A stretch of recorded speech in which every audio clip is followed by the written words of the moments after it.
Hello, students. सुप्रभात, good morning. Business law के अंदर इंडियन कॉन्ट्रैक्ट एक्ट 1872, भारतीय अनुबंध अधिनियम 1872 की बात कर रहे हैं अपन। उसमें अनुबंध का जो मूल आधार है, कॉन्ट्रैक्ट का जो बेस है, वो एग्रीमेंट है, ठहराव है। और ठहराव का जो बेस है, ठहराव जो शब्द शुरू होगा, उसके कुछ विशेष टर्मिनोलॉजी है, शब्दावली है, जिनके मिक्स होने पर, जिनके एक साथ होने पर वो ठहराव बनता है। उसमें पहला है प्रस्ताव। तो अपन पिछले 2 दिनों से प्रस्ताव पर बात कर रहे हैं। आज अपन इस प्रस्ताव पर तीसरी बात करेंगे। तीसरा लेक्चर है आज इस प्रस्ताव पे। तो अब तक अपन ने जो प्रस्ताव पर बात की, उस प्रस्ताव को समझने की कोशिश की कि प्रस्ताव क्या होता है। दो पक्षकार आपस में कुछ बातचीत करते हैं, संवाद करते हैं लेन देन के लिए, सौदे के लिए, और उससे आगे बढ़ते हैं। तो अब तक जो काम किया उसमें अपन ने इंडियन कॉन्ट्रैक्ट एक्ट 1872 की धारा 2A में जो उसकी परिभाषा थी उसको पढ़ा, उसके आवश्यक तत्व पढ़े, वैधानिक आवश्यकताएं या तत्व भी पढ़े। तो किसी भी काम को करने या उससे विरत रहने की इच्छा प्रकट कोई व्यक्ति करता है किसी दूसरे के सामने, और वो दूसरा पक्षकार उसकी इच्छा अनुसार एकमत या सहमत हो जाता है, तो ये जो प्रस्ताव और स्वीकृति दोनों जब मिलते हैं तो इसको अपन ठहराव कहते हैं। प्रस्ताव के कई प्रकार हैं, जिसमें से अपन ने स्पष्ट प्रस्ताव को भी पढ़ा। स्पष्ट प्रस्ताव के साथ साथ अपन ने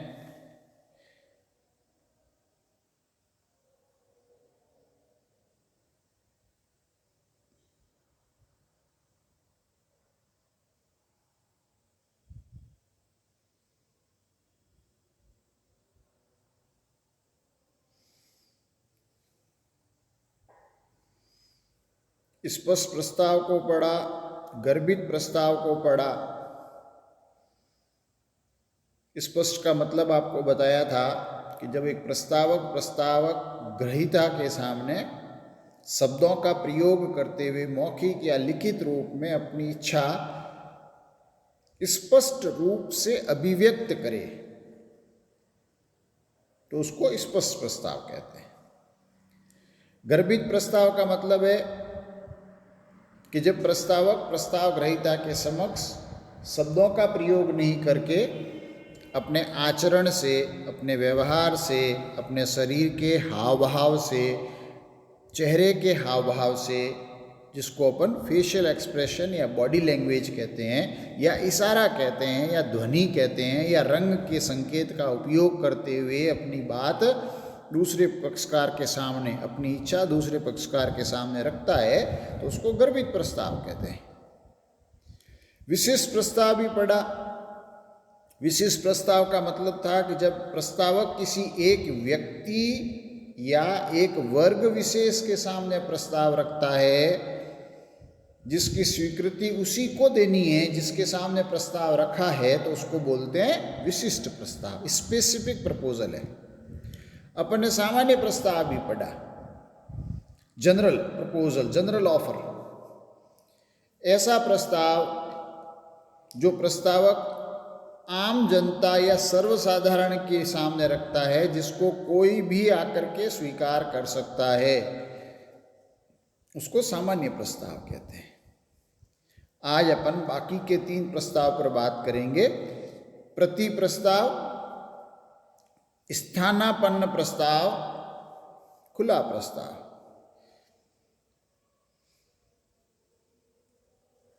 ये प्रकृति के अनुसार इसके 3 प्रकार हैं। सबसे पहला है क्रॉस ऑफर, दूसरा है काउंटर ऑफर, तीसरा है ओपन ऑफर या स्टैंडिंग ऑफर। क्रॉस ऑफर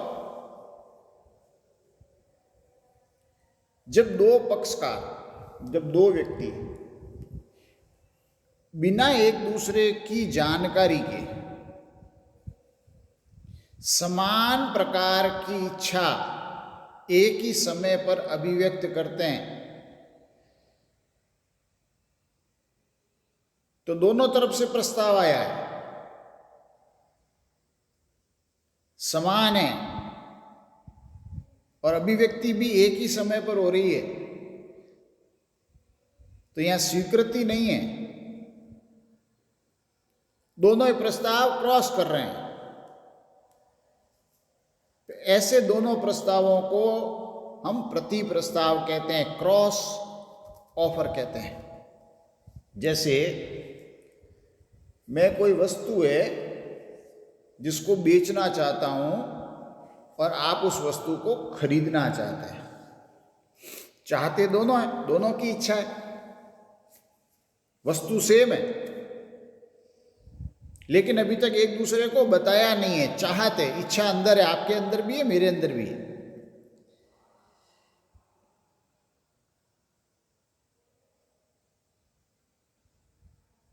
मैंने मेरी इच्छा लिखित में मेल करके या व्हाट्सएप करके आपको भेजी, एट द सेम टाइम, बिना जाने, आपको पता नहीं है कि मैंने आपको मेल भेजा है, या आपको ये पता नहीं है कि मैंने आपको अभी अभी व्हाट्सएप किया। आप भी उसी वस्तु को खरीदने के लिए मेरे को मेल करते हैं या मेरे को व्हाट्सएप करते हैं या किसी अन्य माध्यम से संदेश पहुंचाते हैं। जिस वक्त मेल मुझे मिली उसी समय आपको भी मिली, जिस वक्त व्हाट्सएप मुझे मिला उसी समय आपको भी मिला। तो दोनों तरफ से प्रस्ताव है, मैं बेचने का प्रस्ताव कर रहा हूं, आप खरीदने का प्रस्ताव कर रहे हो, दोनों को पता नहीं है। इसलिए ऐसी चीज को प्रति प्रस्ताव, क्रॉस प्रस्ताव कहते हैं। जो लिखा हुआ है किताबों में, या आपके पास किताबें अभी शायद नहीं, इसलिए मैंने उसकी कटिंग आपके सामने रखी है। जब 2 व्यक्ति एक दूसरे की जानकारी के बिना एक दूसरे को समान प्रकार के प्रस्ताव एक ही समय पर करते हैं, प्रस्ताव एक जैसा होना चाहिए, शर्तें भी एक जैसी होनी चाहिए, तो ऐसे प्रस्ताव को प्रति प्रस्ताव कहते हैं। ये प्रस्ताव प्रत्येक व्यक्ति के अपने अपने स्वतंत्र हैं, लेकिन एक जैसे हैं, एक समान है। चूंकि दोनों ही तरफ से प्रस्ताव आया है, दोनों ने इच्छा अभिव्यक्त की है, किसी ने स्वीकार नहीं किया है,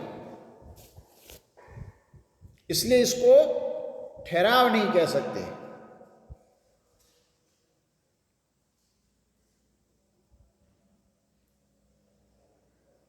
ये दोनों ही प्रस्ताव ही रहेंगे जब तक कि कोई भी एक पक्षकार, आप और मैं मेरे में से उसको हाँ नहीं भर देते, उसको हाँ नहीं मान सकते। आपने प्रस्ताव भेजा, मुझे मिला, मैंने प्रस्ताव भेजा, आपको मिला।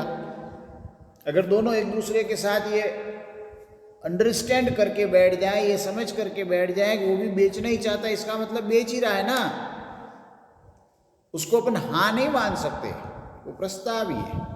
जब तक कोई भी एक, चाहे आपने भेजा मेरे को प्रस्ताव, मैं उसको स्वीकार करूं, या जो मैंने आपको भेजा आप स्वीकार करें, जब तक स्वीकार नहीं करोगे कहानी आगे नहीं बढ़ेगी, वो प्रस्ताव ही रहेंगे। ये बहुत इंपॉर्टेंट चीज है जो ध्यान रखने की है। दोनों ही प्रस्ताव है जब तक कि कोई स्वीकार नहीं करता। तो ये क्रॉस ऑफर है। किताब में उदाहरण लिखा हुआ है। संता और बंता ये आपके पॉपुलर नाम है, इसलिए नाम लिखे हुए हैं। आप चाहें जो नाम लें, सुनील, अनिल लें, बसंती और गीता लें, जो भी नाम आपको अच्छा लगे। शॉर्ट एंड स्टील बेचने का प्रस्ताव पत्र लिखता है,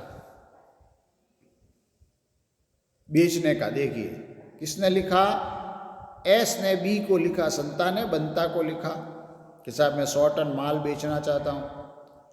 एट द सेम टाइम, ठीक उसी समय बंता भी संता से शॉर्ट एंड माल खरीदने के लिए पत्र लिखता है, और दोनों को इसका पता नहीं है,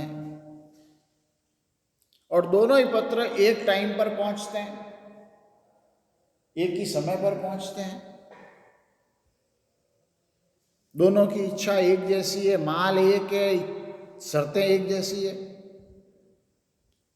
तो इसको क्रॉस प्रस्ताव, प्रति प्रस्ताव कहते हैं। लेकिन इसमें से ये ठहराव नहीं हो सकता जब तक कि संता और बंता में से कोई भी एक स्वीकृति नहीं दे दे। जब तक स्वीकृति नहीं होगी वो एग्रीमेंट नहीं होगा, एग्रीमेंट नहीं होगा तो कॉन्ट्रैक्ट नहीं होगा। तो जब भी आप उसको लीगल कॉन्ट्रैक्ट बनाना चाहते हैं तो कॉन्ट्रैक्ट बनने से पहले एग्रीमेंट होना जरूरी है, ठहराव होना जरूरी है, और ठहराव होने के लिए प्रस्ताव के साथ स्वीकृति होना आवश्यक है, प्रतिफल होना आवश्यक है। दूसरा, स्थानापन्न प्रस्ताव, काउंटर ऑफर, वैकल्पिक प्रस्ताव।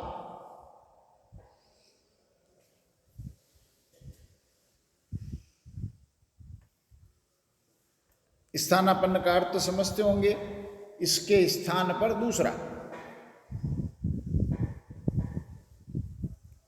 जैसे आप प्रश्न करते हो ना, एग्जाम देते हो तो कई बार या लगा हुआ आता है प्रश्न,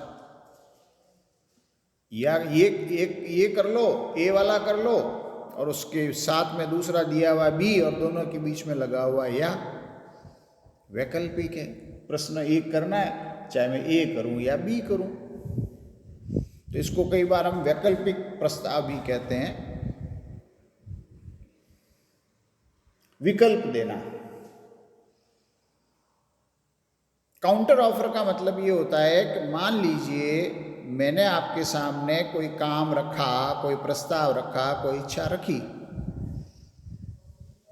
जैसे अपन किसी टेलर की दुकान पर जाते हैं, या मान लीजिए अपन बिल्डिंग कंस्ट्रक्शन का काम ले लेते हैं।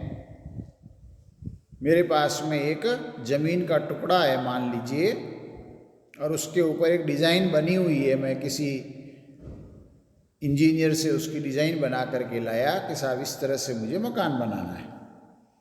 आप ठेकेदार हैं, वो डिज़ाइन मैंने आपके सामने रखी और मैंने कहा, आपके सामने इच्छा व्यक्त की कि मुझे इस नक्शे के अनुसार ये मकान बनवाना है, आपसे बनवाना चाहता हूं, जिसकी अनुमानित लागत 30 लाख हो सकती है। आप चूंकि ठेकेदार हैं, आपने नक्शा देखा, उसकी बात को सुना, समझा। अगर आप उसको एज इट इज मान लेते हो, स्वीकृत कर लेते हो, तो प्रस्ताव में स्वीकृति आ गई, ठहराव बन गया, आगे चल पड़े। उस प्रस्ताव में यह भी लिखा हुआ है कि भुगतान इस तरीके से होगा, 5 टुकड़ों में पेमेंट करेंगे। अभी एडवांस में हम आपको 10% देंगे, फिर जितना जितना काम होगा 4 टुकड़ों में आपको देंगे, और लास्ट वाला जो पेमेंट है, 5वीं किस्त है, वो पूरा बन करके जिस दिन आप चाबी सौंप दोगे उसके 2 महीने बाद देंगे। तो एडवांस 10% तय हो गया, लास्ट वाला 5वां भी तय हो गया, बीच के 3 इंस्टॉलमेंट की भी समय सीमा तय हो गई या स्टेज तय हो गई। लेकिन आप ठेकेदार हैं, आपने कहा, अगर वो सब बातें मान लेते तो मामला खत्म था, प्रस्ताव के साथ स्वीकृति हो गई, ठहराव हो गया। लेकिन आप प्रस्ताव ग्रहीता हो, आपके सामने प्रस्ताव रखा है मकान बनाने वाले मालिक ने, आपने कहा साहब ये 15 लाख में नहीं बनेगा, जैसा आप चाह रहे हो वो 15 लाख में नहीं बन सकता, इसके लिए तो 18 लाख रुपए लगेंगे।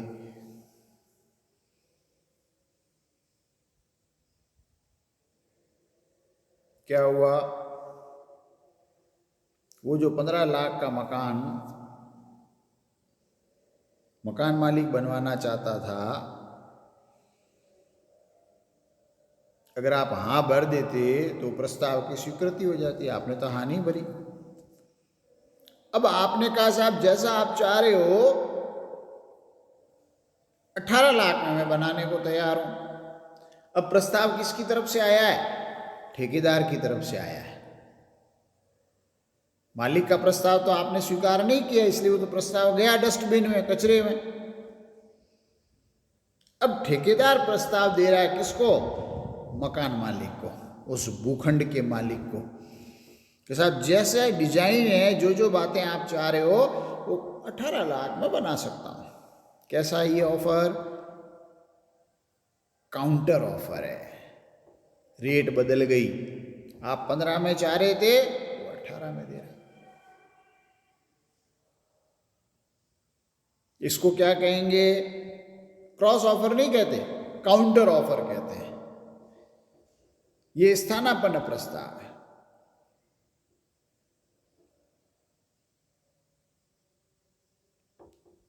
दूसरा तरीका एक और उदाहरण देकर बताता हूं।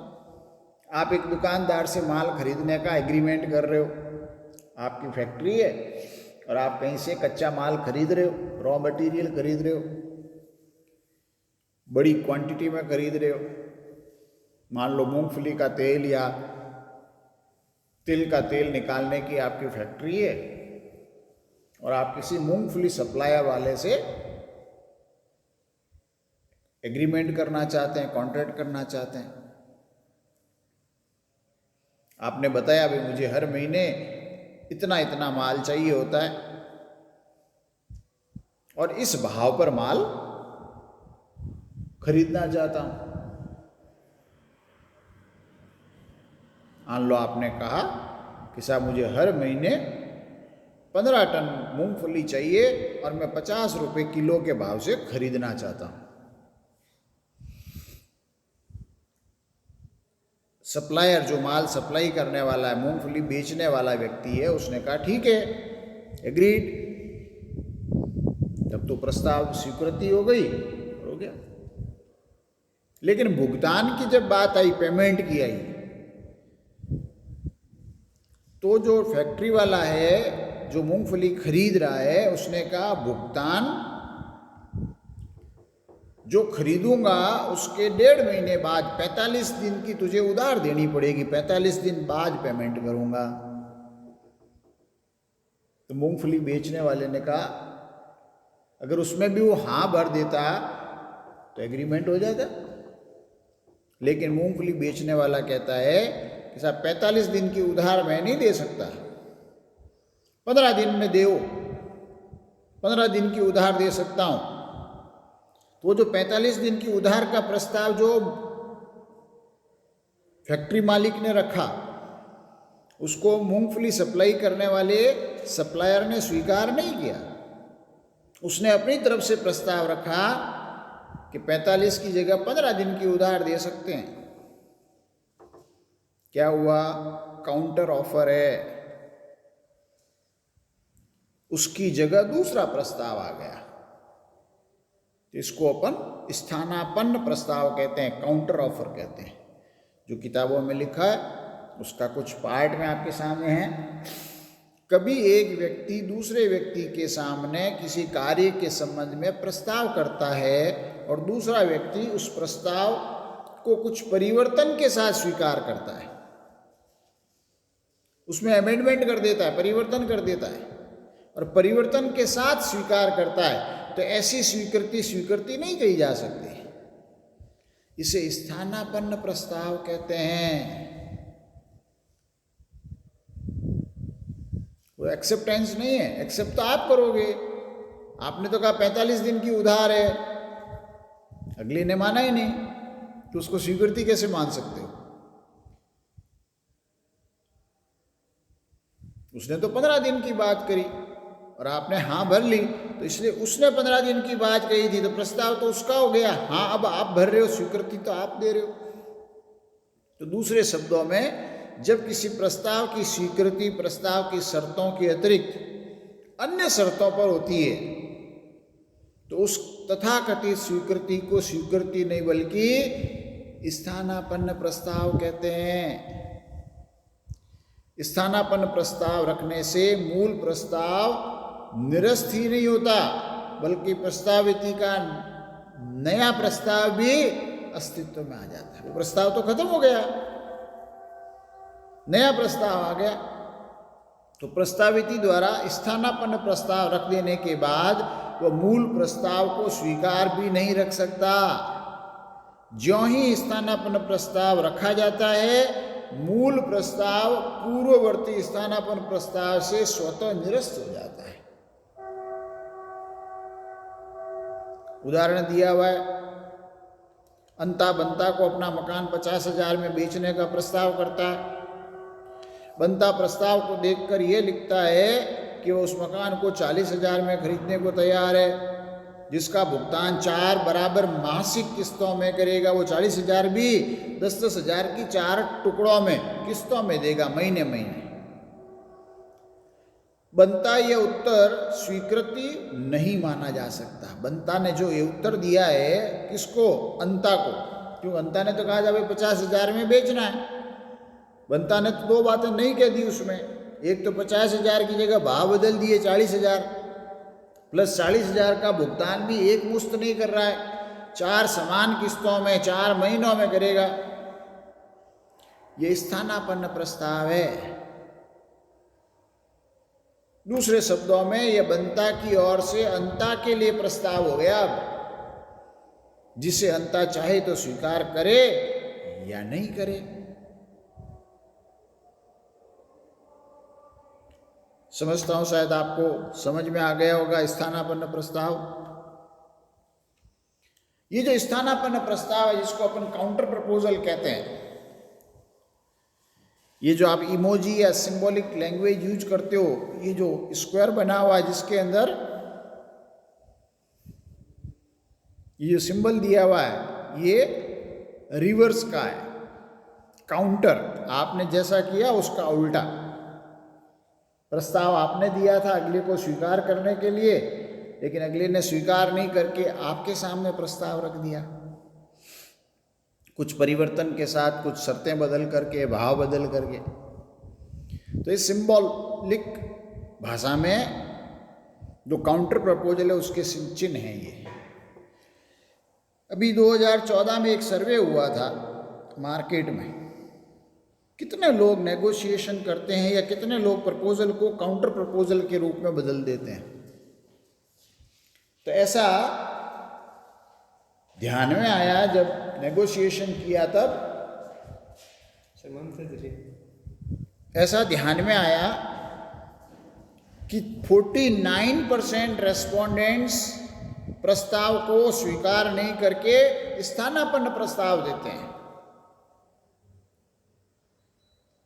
ये बिहेवियरल एस्पेक्ट पर, मनुष्य के व्यवहार को ध्यान में रख करके किया गया एक शोध था 2014 का, जिसमें ये ध्यान में आया कि हम किसी भी प्रकार का कोई काम करते हैं, बाजार में खरीदने के लिए जाते हैं, मोबाइल खरीदने के लिए जाते हैं, कपड़े खरीदने के लिए जाते हैं, कोई भी काम करते हैं, जब भी कोई काम करेंगे, लेन देन करेंगे, तो एक प्रस्ताव होगा, दूसरी स्वीकृति होगी। तो इस रिसर्च में ये सामने आया है कि 49% प्रपोजल्स का काउंटर प्रपोजल हो जाता है। और वैसे नेगोशिएशन स्किल्स में काउंटर प्रपोजल की बहुत अहमियत है। नेगोशिएशन हर जगह होती है। हड़ताल करते हैं तो लीडर्स की एग्जीक्यूटिव के साथ में या ऑफिसर्स के साथ में मीटिंग होती है, टेबल टॉक होती है, नेगोशिएशंस होता है, मांग डिमांड चार्ट होता है, उस डिमांड चार्ट में से कितनी डिमांड माननी, कितनी डिमांड नहीं माननी, डिमांड को बदलना, क्रेता विक्रेता के बीच में, सामाजिक संबंधों के बीच में। तो काउंटर प्रपोजल 49% जो प्रपोजल हैं वो काउंटर प्रपोजल में बदलते हैं। 49% of respondents would use A counter proposal. ये ऑब्जर्वेशन है रिसर्च का, सर्वे का। और इसको अगर आप सीखना चाहते हैं तो ये नेगोशिएशन स्किल्स में आता है, बिहेवियरल पार्ट पे। तो इसके लिए भी आजकल बहुत प्रोफेशनल्स हैं जो आपको नेगोशिएशन करना सिखाते हैं, हाउ टू नेगोशिएट। और जब नेगोशिएशन करते हैं तो प्रपोजल का काउंटर प्रपोजल देना पड़ता है। थर्ड पार्ट पर आते हैं, स्टैंडिंग ऑफर या ओपन ऑफर, स्थायी या चालू प्रस्ताव। पहले इसको एक बार पढ़ लें क्योंकि ये सामान्य रूप से कंफ्यूज करता है कॉमर्स के स्टूडेंट, इसलिए फिक्स एसेट और करंट एसेट के वर्ड यूज किए हुए आपके। स्थायी का मतलब फिक्स और चालू का मतलब करंट।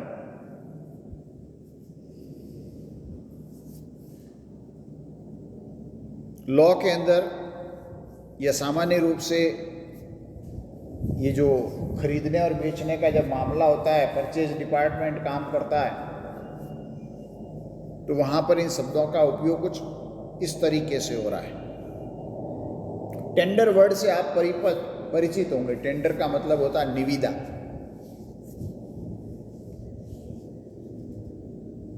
जो संगठित संस्थान हैं, संगठन हैं, स्ट्रक्चर्ड जिसको अपन बोलते हैं, फॉर्मल ऑर्गेनाइजेशंस हैं, औपचारिक संगठन हैं, स्कूल, हॉस्पिटल्स, बड़ी बड़ी सामाजिक संस्थाएं, चैरिटेबल ट्रस्ट, सरकार, पब्लिक सेक्टर यूनिट्स, फैक्ट्रियां, बैंक, इंश्योरेंस कंपनियां। तो ये जब भी कुछ खरीदती है या कुछ निर्माण का काम करती है तो अपनी तरह अनौपचारिक बातें नहीं करती। कुछ भी खरीदना है, कुछ भी निर्माण का काम करना है, बनाना है, तो उसके लिए ट्रांसपेरेंसी, पारदर्शिता आवश्यक है। सबको पता चलना चाहिए। इसलिए वो आम जनता के सामने निविदा करती है, टेंडर निकालती है। उस टेंडर के जरिए ही खरीदारी होती है और उस टेंडर के जरिए ही निर्माण का काम अगर कोई है तो वो भी होता है। टेंडर प्रस्ताव तथा स्थायी प्रस्ताव दोनों में से किसी भी रूप में हो सकता है। जो टेंडर निकाल रही है संस्था या सरकारी विभाग या कोई भी औद्योगिक इकाई, तो वो टेंडर या तो प्रस्ताव हो सकता है तथा स्थायी प्रस्ताव, दोनों में से किसी भी रूप में हो सकता है। हम टेंडर के निमंत्रण के प्रस्ताव अथवा निविदा सूचना को देखकर ही यह ज्ञात कर सकते हैं कि कोई टेंडर प्रस्ताव है अथवा स्थायी प्रस्ताव है। यदि निविदा सूचना में किसी निश्चित अवधि में खरीदी जाने वाली मात्रा को निश्चित कर दिया हो तो ऐसी सूचना के उत्तर में प्राप्त टेंडर को प्रस्ताव कहा जाएगा तथा ऐसे ही टेंडर की स्वीकृति ही प्रस्ताव की स्वीकृति मान ली जाएगी और दोनों के बीच में ठहराव और अनुबंध हो जाएगा। अब दूसरा पार्ट पढ़िए।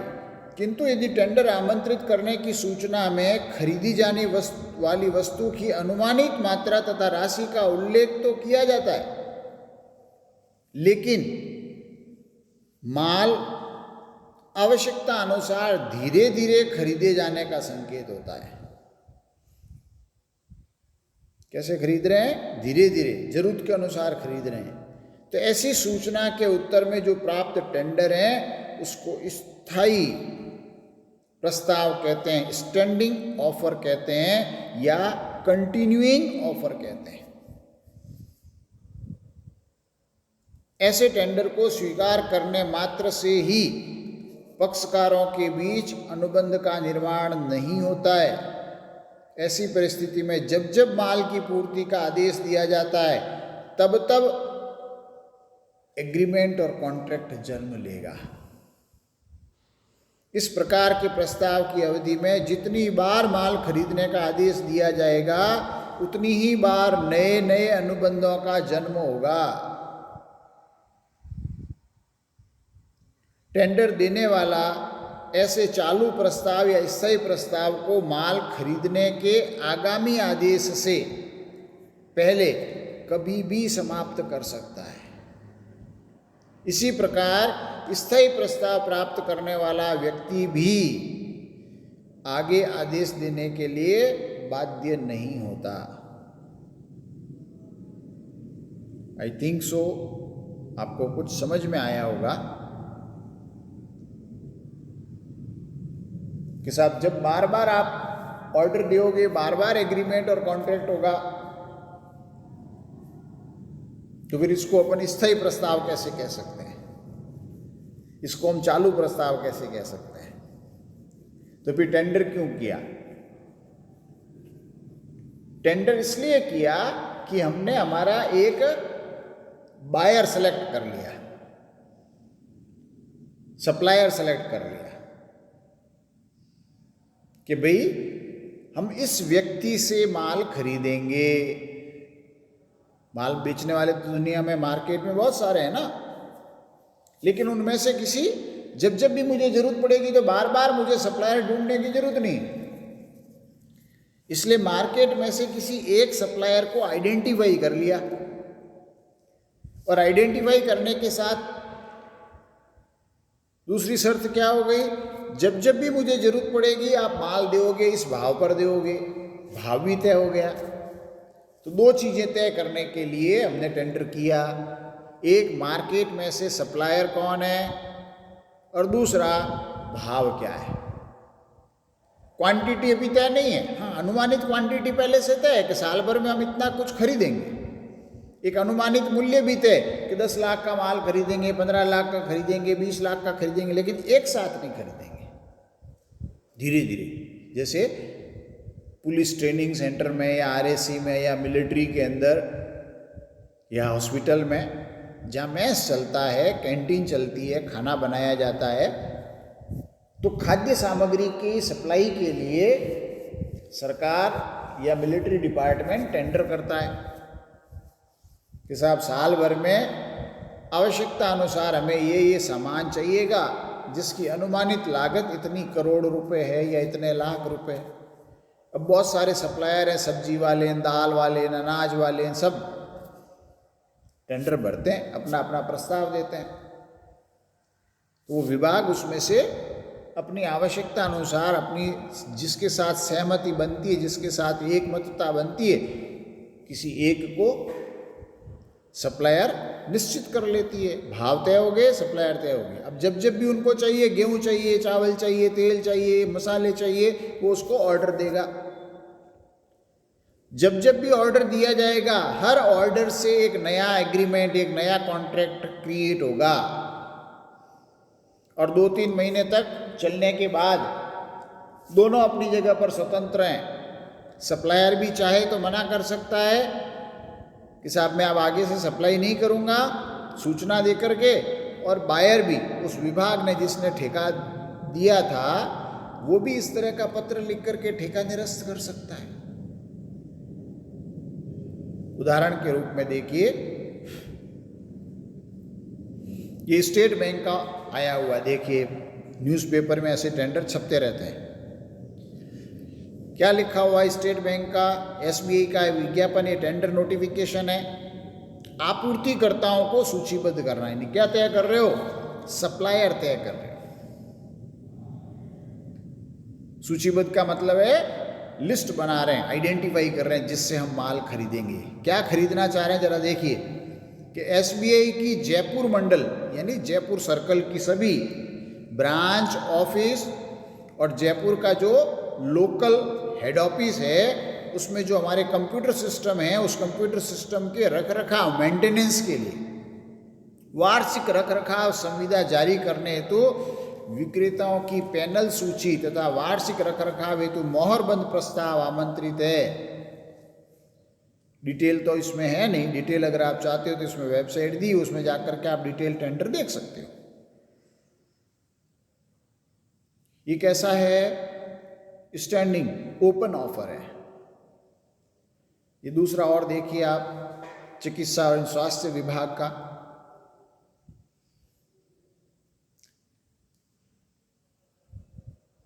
आजकल सब ई टेंडर होते हैं। गवर्नमेंट में जितनी भी खरीदारी होती है वो जैम पोर्टल पर होती है, पूरा का पूरा पोर्टल है, इसलिए ई टेंडरिंग कहते हैं इसको, ई निविदा सूचना। फिजिकली आजकल कुछ नहीं है, आजकल सारा कुछ आपको ऑनलाइन करना पड़ता है। तो निदेशालय चिकित्सा एवं स्वास्थ्य सेवा राजस्थान जयपुर में आगामी 1 वर्ष हेतु, पूरे 1 साल के लिए कंप्यूटर स्टेशनरी और जनरल स्टेशनरी के सामान की आपूर्ति हेतु, क्या सप्लाई चाह रहा है वो? कंप्यूटर स्टेशनरी और जनरल स्टेशनरी, पेपर, कार्बन, आपके टोनर वगैरह ये सब होंगे, के सामान की आपूर्ति हेतु मूल निर्माता, जो सामान का प्रोड्यूसर है, मैन्युफैक्चरर है वो, या अधिकृत विक्रेता या बोनाफाइड डीलर या अन्य कोई भी प्रतिष्ठित फर्म इस तरह का प्रस्ताव भेज सकती है। उनसे हम निविदा आमंत्रित कर रहे हैं। ये करीबन 15 लाख का टेंडर था। बाकी की शर्तें इसके आगे वाले में जहाँ पर भी लिंक दिया हुआ वहाँ पर आपको मिल जाएगी। ये ओपन ऑफर है। आप पूरे 1 साल तक माल की सप्लाई करने का जिम्मा ले रहे हैं। ओपन। जब जब भी स्वास्थ्य चिकित्सा एवं स्वास्थ्य डिपार्टमेंट को स्टेशनरी की जरूरत होगी, आपको ऑर्डर देंगे, आपको उस तय दर पे माल भेजना है।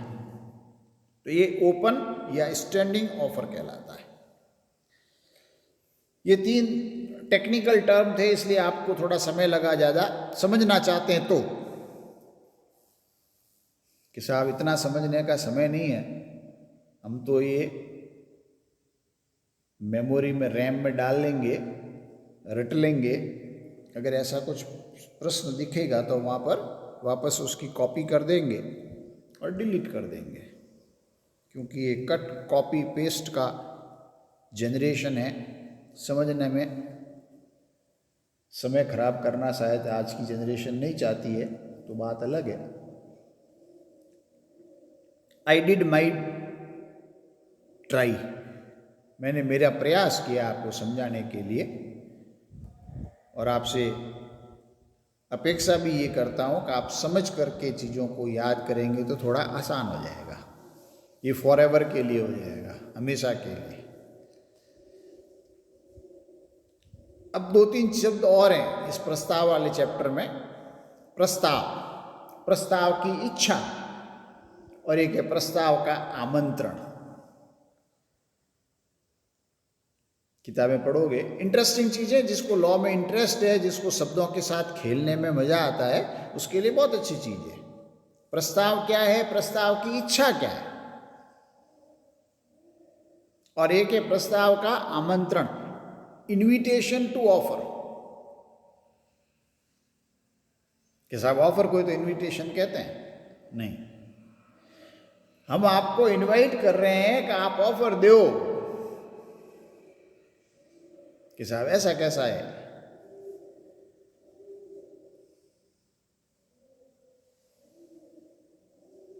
इसमें हम आपको प्रेरित कर रहे हैं, मोटिवेट कर रहे हैं। किस चीज के लिए मोटिवेट कर रहे हैं? ऑफर देने के लिए मोटिवेट कर रहे हैं।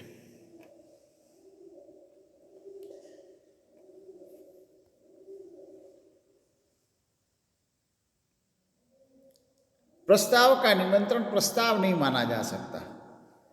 इन दोनों में डिफरेंस है।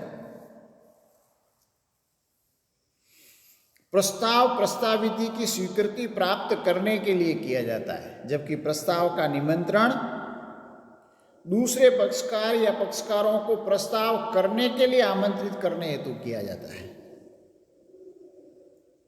प्रस्ताव का निमंत्रण देने वाला अपने कथन या विवरण से यह प्रकट करता है कि वह किसी विशेष कार्य को करने अथवा नहीं करने के लिए प्रस्ताव करने हेतु निमंत्रण दे रहा है।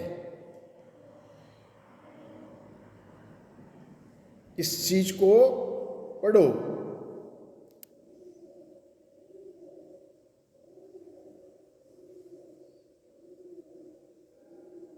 ये अंडरलाइन कर रहा हूं मैं। प्रस्ताव का निमंत्रण देने वाला अपने कथन या विवरण से यह प्रकट करता है कि वह किसी विशेष कार्य को करने अथवा नहीं करने के लिए प्रस्ताव करने हेतु निमंत्रण दे रहा है। प्रस्ताव के निमंत्रण को ही व्यवहार के लिए निमंत्रण, ऑफर टू ट्रीट और टू डील के नाम से भी जाना जाता है। ये सिनोनिम्स हैं, पर्यायवाची वर्ड है। ये उन लोगों के लिए उपयोगी है जो प्रोफेशनल कोर्स में MCQ, multi choice based question जो आते हैं, उसमें शायद आपको इसकी जगह ऐसा पूछ ले, इनविटेशन टू ऑफर की जगह ये पूछ ले ऑफर टू ट्रीट और टू डील क्या है, तो कंफ्यूज हो गए। आप देखोगे तो कोई दूसरी चीज है।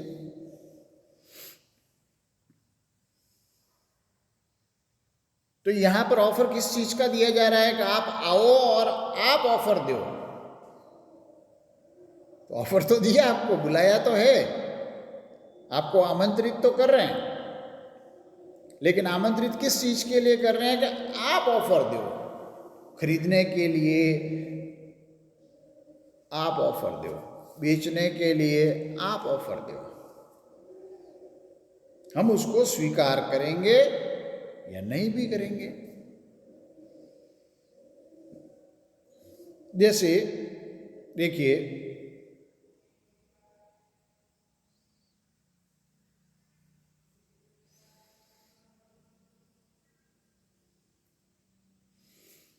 इसको देखिए आप, ये कुछ नाम लिख रखे हैं। इसमें से सबसे पहला लेता हूं मैं मेन्यू कार्ड।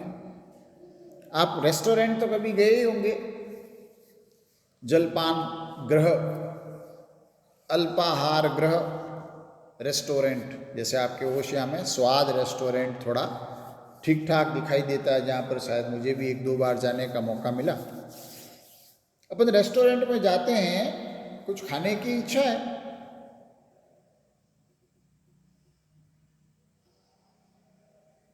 आपने विज्ञापन देखा होगा और कुछ देखा होगा, तो वो तो क्या था कि साहब ऑफर है।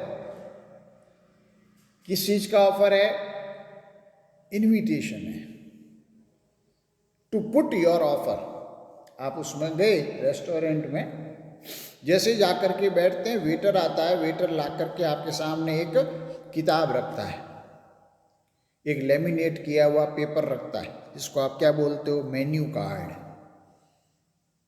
उसके ऊपर लिखा हुआ चाय, कॉफ़ी, दूध, black T, green tea, herbal tea.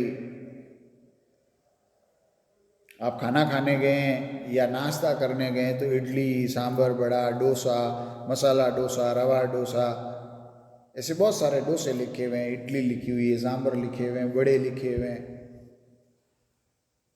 आप खाना खाने गए तो सब्जियां लिखी हुई है बहुत सारी।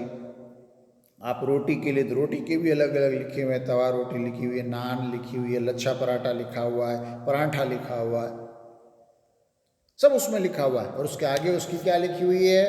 रेट लिखी हुई है कि साहब तवा रोटी है 15 रुपये या 10 रुपये, बटर सा विदाउट बटर 10 रुपये, विथ बटर 15 रुपये, चाय 50 रुपये, डोसा साधारण डोसा है 100 रुपये, मसाला डोसा 150 रुपये।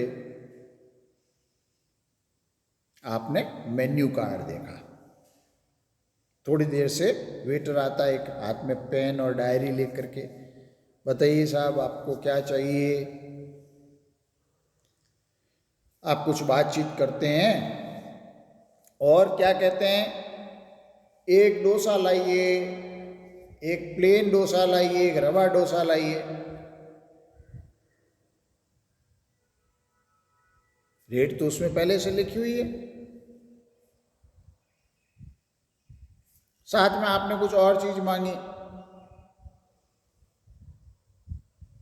अगर वो हाँ बढ़ता है, आपने प्रस्ताव दिया, किस चीज का प्रस्ताव दिया? अब प्रस्ताव आप दे रहे हो, जिसको आप ऑर्डर बोलते हो ना, कि साहब मैंने तो ऑर्डर किया था एक डोसा लाने के लिए या 4 रोटी और ये सब्जी लाने के लिए। आपने तो कहा साहब मैंने ऑर्डर दिया है। वो ऑर्डर नहीं है, आपने ऑफर रखा और उस वेटर ने हाँ भरी। कल वो चीज जो मेन्यू कार्ड में लिखी हुई है, आप मान लो सर्दी के मौसम में गए और आपने कहा साहब मैंगो शेक लाओ, आपके मेन्यू कार्ड में लिखा हुआ है आप मैंगो शेक लाओ। उसने मना कर दिया, भाई मैंगो शेक तो अभी नहीं दे सकते। तो आपने ऑफर किया था, उसने डिनाई कर दिया। आप सर्दियों में गर्मियों में गए और आपने कहा गाजर का हलवा लाओ, आपके मेन्यू कार्ड में लिखा हुआ है स्वीट डिशेज में, उसने मना कर दिया नहीं है। ऑफर आप देते हो उस मेन्यू कार्ड को देख करके, और वो होटल का बंदा, वो waiter on behalf of the hotel मालिक उसको स्वीकार करता है, तब वो ऑर्डर बन जाता है। वो मेन्यू कार्ड जो है ना टेबल पर जो पड़ा है, जिसको देख करके आप ऑफर देते हो, मेन्यू कार्ड में तो सैकड़ों चीजें लिखी हुई है, सारी की सारी तो नहीं ले रहे हो। वो मेन्यू कार्ड जो है वो आपको ऑफर देने के लिए इन मोटिवेट कर रहा है। इसी तरह से दुकानों पर जाते हैं, दुकानों पर बहुत सारी चीजें पड़ी है, उसके नीचे कागज के ऊपर प्राइस लिखा हुआ, टैग लगा हुआ होता है, उसको बोलते हैं प्राइस टैग। कोई 500 की है, कोई 700 की है, कोई 1000 की है, कोई 5000 की है, कोई 16000 की है। वो प्राइस टैग है ना, उसको देख करके आपको लगता नहीं ये खरीदा जा सकता है। तो प्राइस टैग क्या है? इनविटेशन टू ऑफर है। आपको किताबों को खरीदने का भी इतना रिवाज नहीं है, शौक भी नहीं है, इसलिए ये कैटलॉग आपको समझ में नहीं आएगा। प्रोस्पेक्टस, कंपनी अकाउंट्स आप पढ़ करके आए हो 12th में। प्रोस्पेक्टस क्या है? कंपनी जब अपने शेयर्स और डिबेंचर इश्यू करती है तो कंपनी अपने बारे में सब कुछ बताती है, कंपनी के बारे में सारा विवरण उस प्रविवरण में लिखा हुआ है। तो जब भी कोई कंपनी अपने शेयर्स या डिबेंचर का इश्यू लेकर के आती है, आईपीओ लेकर के आती है, और जनता उसमें शेयर या डिबेंचर को खरीदने के लिए एप्लीकेशन लगाती है, तो प्रोस्पेक्टस क्या काम करता है? Invitation to offer. आप ऑफर दे रहे हो कंपनी को कि मैं 1000 शेयर खरीदना चाहता हूँ, मैं 2000 डिबेंचर खरीदना चाहता हूँ। कंपनी उसको स्वीकार करे नहीं करे, लेकिन आपने खरीदा किस, आपने जो ऑफर दिया वो किस आधार पर दिया? प्रोस्पेक्टस के आधार पर दिया। वो प्रोस्पेक्टस क्या कहलाया? इनविटेशन टू ऑफर, प्रस्ताव के लिए आमंत्रण है। वो रोडवेज या रेलगाड़ी या एयरपोर्ट पर आपको कहीं जाना है, आप रेलवे का टाइम टेबल देखते हो कि साहब गाड़ी यहाँ से फड़ौदी जाती है, जोधपुर जाती है, उसका ये टाइम लिखा हुआ है, ये ट्रेन नंबर है। वो टाइम टेबल क्या है? इनविटेशन टू ऑफर है। उस टाइम टेबल को देख करके आपको लगा नहीं ये गाड़ी ठीक है, मैं इससे फड़ौदी जा सकता हूँ, इससे जैसलमेर जा सकता हूँ, इससे जोधपुर जा सकता हूँ। आप काउंटर पे पहुँचे और आपने कहा साहब मुझे इस गाड़ी का ये टिकट दीजिए, वो दे भी सकता है, मना भी कर सकता है। ऑफर आप दे करके गए थे, क्या आप मुझे इस गाड़ी का टिकट देंगे क्या?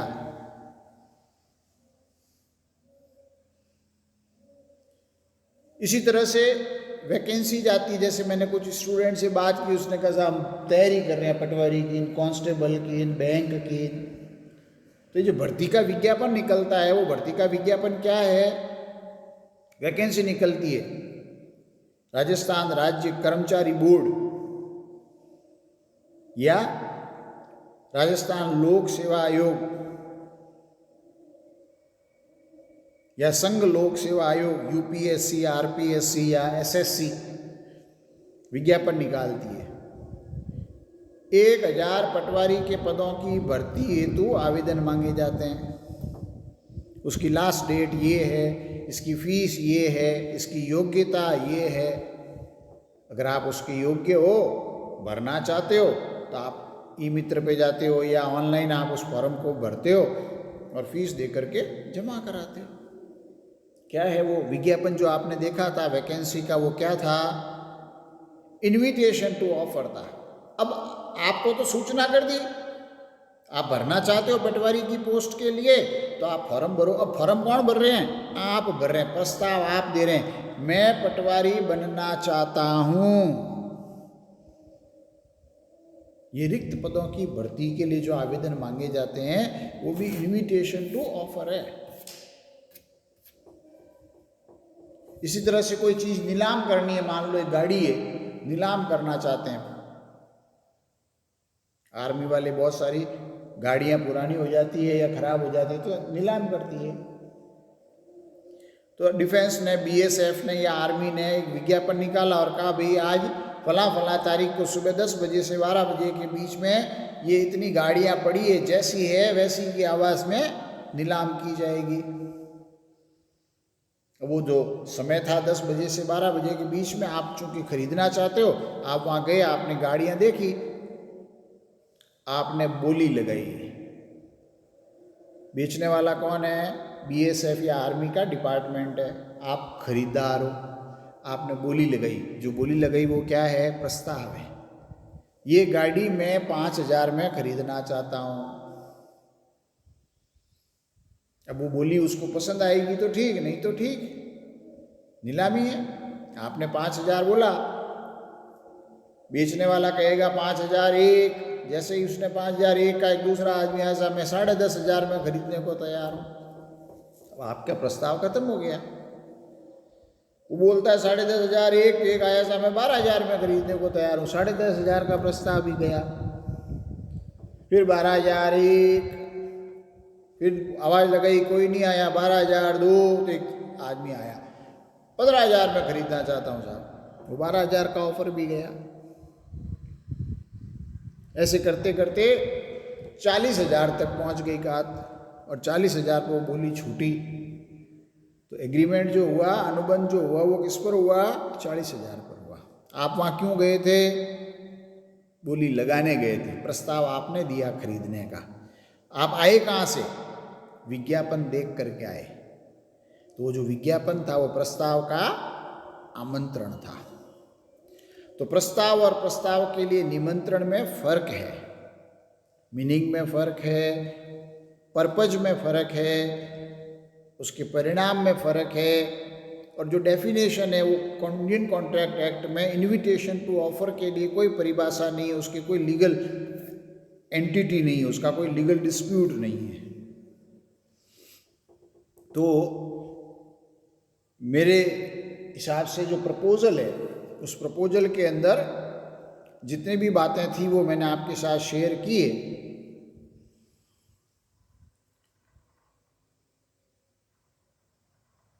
प्रस्ताव और स्वीकृति, ये दो सबसे अहम बात है। लेकिन वो प्रस्ताव के अंदर भी मैंने आपसे शुरुआत में कहा कि एक व्यक्ति दूसरे व्यक्ति के समक्ष इच्छा व्यक्त करता है।